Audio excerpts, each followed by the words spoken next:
Israel-Gaza conflict proves treacherous ground for U.S. politicians. In the days immediately after the Hamas attack on Israel, the Republicans seeking the U.S. presidency had focused their criticism on President Joe Biden and what they saw as American weakness and missteps that had paved the way for violence.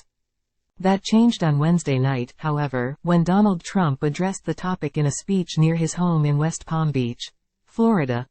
Now some of Mr. Trump's rivals are condemning the former president in some of the most direct language of this campaign. Time equals 400 ms. greater than. During remarks to a crowd of supporters, Mr. Trump said Israel had to straighten it out because they're fighting potentially a very big force. He called Israeli Defense Minister Yoav Gallant a jerk, and repeatedly called Hezbollah, the militant Islamist group in Lebanon, very smart. Time equals 400 ms. greater than. Mr. Trump also said that Israel had initially agreed to work with the U.S. on a 2020 drone strike that killed Iranian Major General Qasem Soleimani, but that they backed out at the last minute. "I'll never forget that Bibi Netanyahu let us down," he said. "That was a very terrible thing." Time equals 400 ms. greater than. In a television interview that aired Thursday, he went further in his criticism of the Israeli Prime Minister, saying Mr. Netanyahu was not very prepared for the possibility of a Hamas attack.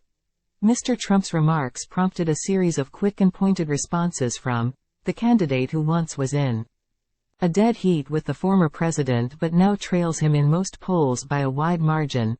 Terrorists have murdered at least 1,200 Israelis and 22 Americans and are holding more hostage, the Florida governor wrote in a social media post, so it is absurd that anyone, much less someone running for president, would choose now to attack our friend and ally, Israel, much less praise Hezbollah terrorists. A DeSantis campaign spokesperson would later call Mr. Trump's remarks disturbing and disqualifying. Mr. Trump's former vice president, Mike Pence, noted a pattern in his old boss's foreign policy statements. Time equals 400 ms. greater than. Hezbollah aren't smart, they're evil, he said in a radio interview on Thursday. But the former president also said when Russia invaded Ukraine in a similar, unprovoked, unconscionable invasion a year and a half ago, he said Vladimir Putin was a genius. Time equals 400 ms. greater than. The former president's campaign team on Thursday attempted to explain Mr. Trump's comments in a social media post on Thursday, writing, "Smart does not equal good," an effort the DeSantis campaign called rhetorical gymnastics. Mr. Trump's comments also prompted a response from Israeli Communications Minister Shlomo Kari, who called it shameful. A former U.S. president abets propaganda and disseminates things that wound the spirit of Israel's fighters and its citizens, he said on Israeli television. "We don't have to bother with him and the nonsense he spouts." Time equals 400 ms. greater than. During his presidency, Mr. Trump was a vocal and aggressive supporter of Israel and its right-wing Likud government.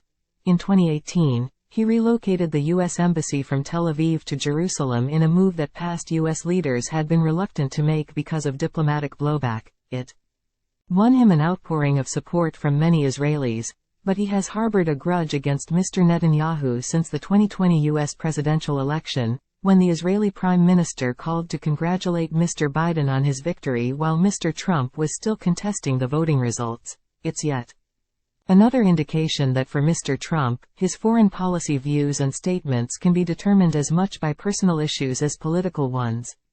Democrats are facing their own divisions on the topic, as sympathies towards the Palestinian situation that have grown more pronounced in recent years clash with an outpouring of support and anger over the Hamas attacks. Within the left-wing progressive movement, cracks have been forming. Two liberal House Democrats in Michigan, Rashida Tlaib and Shri Tanadar, clashed over the latter's criticism of members of Congress who call Hamas resistance or militants.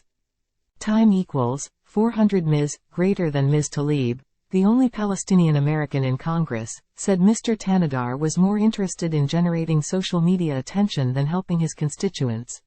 Earlier this week, some House Democrats exchanged heated words behind closed doors over the Israel attacks, reportedly after Josh Gottheimer of New Jersey said that anyone in Congress who hasn't condemned the attack should feel guilty. Mr. Trump isn't the only Republican presidential hopeful who has discovered that the Hamas attack on Israel can be somewhat treacherous political ground, either. Mr. DeSantis himself was put on the defensive while campaigning in New Hampshire on Thursday, as a voter wondered why the Florida governor was not also expressing sympathy for Palestinian civilians who have been killed by Israeli bombing campaigns. "They are not decapitating babies' heads," Mr. DeSantis said, in reference to unconfirmed reports of specific Hamas atrocities. On Saturday, "They are not intentionally doing that." The man, who said he had voted for Mr. Trump in the past, told Mr. DeSantis he had lost his support. Meanwhile, Vivek Ramaswamy, the tech entrepreneur and political novice who is currently close to Mr. DeSantis in recent Republican polls, instigated his own round of criticism when he said that the many Republicans expressing support for Israel after the Hamas attack were engaging in selective moral outrage, based on campaign contributions and deep-pocketed donors. "It is shameful," he said. "And I think that there are, frankly, financial and corrupting influences that lead them exactly to speak the way they do. That's just the hard truth." That prompted a back and forth on social media with Republican Congressman Dan Crenshaw of Texas, who called Mr. Ramaswamy a Hamas apologist and a clown. The Republican race has been remarkably stable over recent months, as Mr. Trump has built and maintained a sizable lead over his opponents through a variety of legal and political drama. The conflict in Israel, however, has created a new turbulence in U.S. and global politics that could continue to cause headaches for Democrats, and, possibly, give Mr. Trump's rivals an opening to exploit.